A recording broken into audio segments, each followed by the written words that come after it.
Let's look at some classical research for the early 2000s when the CDs had still not started to decline because of online piracy. So if we go to, say, the 27th of September in 2001, and we look at Great Britain, and in that selection, let's look at the chart for the top classical albums. So when we run the search, we'll see that the top 10 are presented. So we want to look at The Voice by Russell Watson, who was very popular at the time.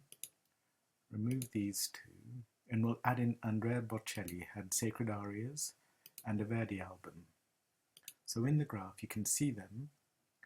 They all entered the chart at about the same time back here in late 2000, and they're still in the charts in 2012. Now, let's compare this to Barber, orchestral works, and see how that fared compared to these.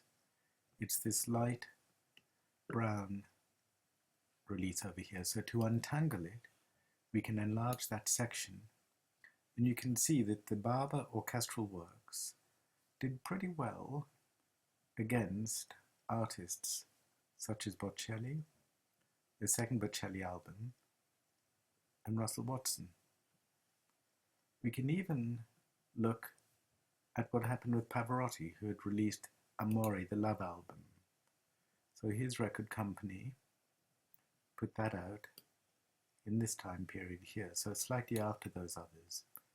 And you can see that Amore by Pavarotti fell rather quickly. And if you just compare it to the Barber, you can see that the Barber is really nearly as successful as the Pavarotti album. If we put them into relative time, from the day they first charted, this is the Pavarotti, and this is the Barber. So some very important classical repertoire, the Barber orchestral works, can hold its own against the blockbusters.